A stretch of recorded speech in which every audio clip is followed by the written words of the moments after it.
And I'm sitting here watching another video called Why So Many Men Are Giving Up on Dating. But I think they're failing the complete point, and that is what's important to women, not looks, money, status.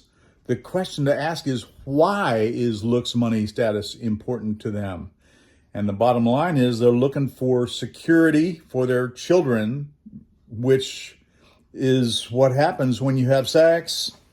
You know, in a woman's mind, she has to consider that. She has to consider that. Men don't seem to consider that. Men seem to think that women think like they do, and that is they just want to have sex for the fun of having sex. Because men do not have a womb, and men do not have to consider that they will probably, at the very least possibly, get pregnant if they have sex one time. You know, that's the question that is being completely missed. Looks, money, status is important to a woman.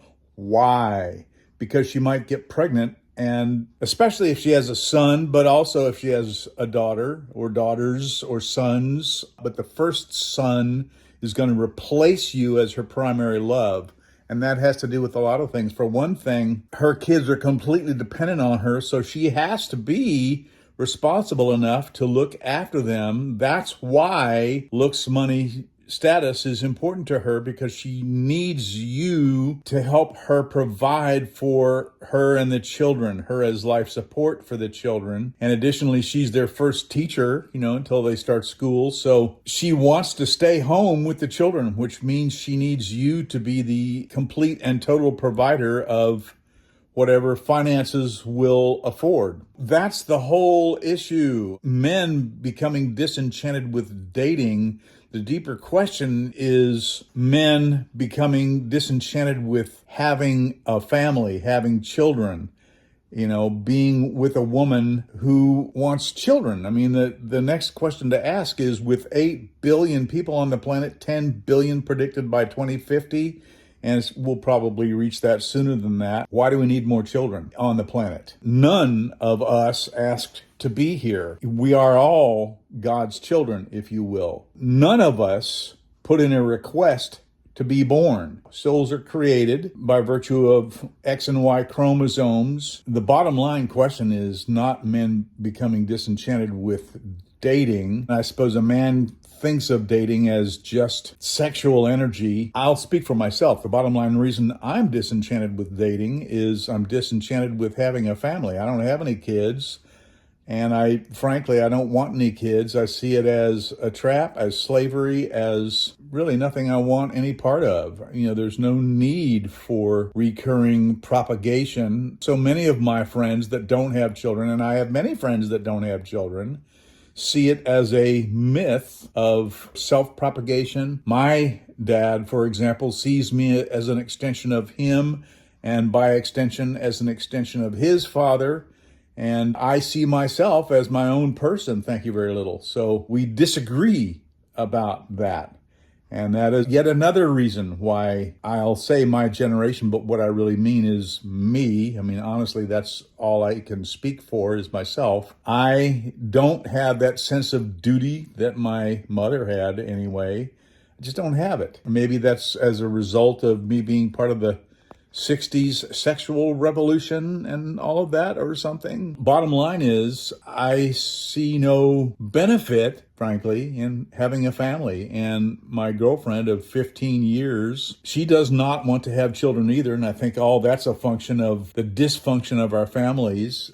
You know, she grew up in communist Vietnam. So, you know, that's a whole nother layer of stuff to unpack. She's one of 5. Her dad was a doctor. Her mother is real pretty, but there's Vietnamese concentration camps and all kinds of things to talk about. So she doesn't want any children. I don't want any children. And the benefit that I find in that is that I remain her top priority, because she doesn't have some son that she has fallen in love with to replace me with. And I'm thrilled for that. So I don't want to replace her with someone that is going to be a possibility with. I just saw a real pretty, probably early 20-something, if not late teen-something, real pretty Korean girl cleaning out her condo unit that they just moved out of over the weekend. You know, she came down, it's an upstairs unit, to move her vehicle from where she was parked, which was not the deeded space, to what was the deeded space. And so I got to see her. She's really attractive, of course, and happened to open my drapes just in time to see her walking down the stairs. And my first thought was, wow, what a pretty young lady. And, you know, would I be interested in going over there to meet her and blah, blah, blah. And then followed by the thoughts of, number one, I don't want to scare her because, of course, if I were to go over there and go up the stairs and knock on the door and introduce myself, she would be wary. I mean, she's in there working. And number two, I'm thinking, where is that going to go? What's going to happen? Okay, let's say she accepts my advances and we make love. Then she's going to get pregnant. And so what was, 10 to 20 minutes of whoopee is a lifetime of commitment that may or may not be pleasant and pleasurable. One thing it's definitely going to be is expensive for the rest of my life. There are all the school years, then there are the college years, and then there are the get married years, paying for a wedding, new business, blah, blah, blah. Then they're going to need and want money for their children, my grandchildren, on and on. So 10 to 20 minutes of whoopee results in a lifetime of that. And that's how I thought when I was a teenager, actually. When I looked at a woman, I immediately thought of the liability, the responsibility, all of that stuff. So I passed, and I'm still passing. And no, thank you. No, I'm thrilled to have found Hung, who wants to be a caregiver.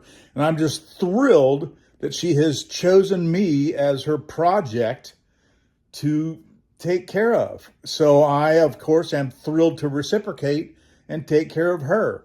Her dream is she wants to bring her two sisters to the United States of America. I'd be thrilled to support her in that, even pay for that. A woman is, in my mind, is kind of the age-old story of the female hitchhiker out on the road with her shorts pulled up and looking as sexy as she possibly can. And when a ride pulls over to pick her up, out jumps her entire family and the brothers and all of that out of the bushes, and they all jump in the car too.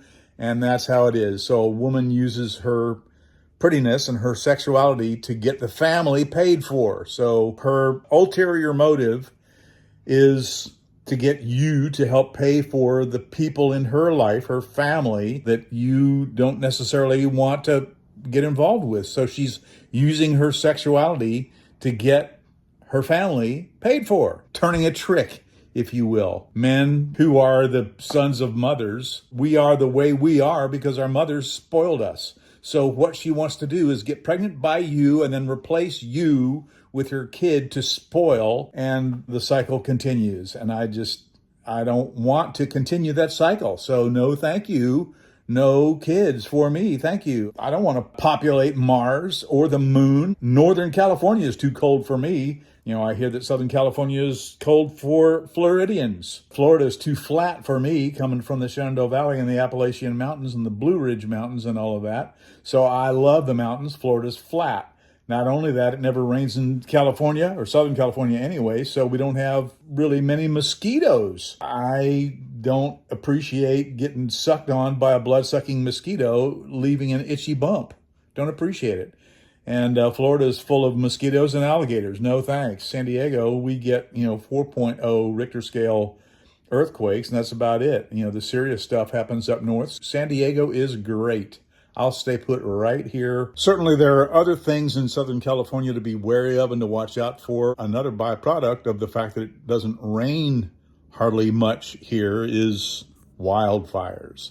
That's something to watch out for. That we do get in San Diego. Absolutely. Got to be careful with that as well. And that is not up to me to determine. Certainly, we have plenty of arsons lurking about. There are also all kinds of things. Lightning strikes, smokers, of course. All kinds of things cause wildfires in this tinderbox that we live in. If we have a rainy winter season, then all of that foliage that grows dies and falls and becomes fuel for wildfires in the hot summertime. The bottom line problem with planet Earth that causes its demise is and are people.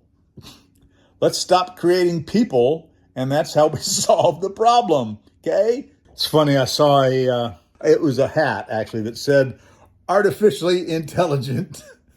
And that is certainly all of us, definitely me. Frankly, I am all for artificial intelligence. We biological humans are problematic, sickly, weak by nature, can't handle a little radiation, all that stuff. So if we're gonna populate Mars and the rest of the universe, we're going to need electronic, artificially intelligent beings. So I just see it as a natural form of evolution. We, the humans, are going to create artificial intelligence in our own image. The cycle does continue. And like I say, I'm all for it. So anyway, just stuff to think about. I just think way too much about all this nonsense. I guess it's better than not thinking. At least I'm not brain dead. So anyway, hasta mañana. Catch you later. Bye.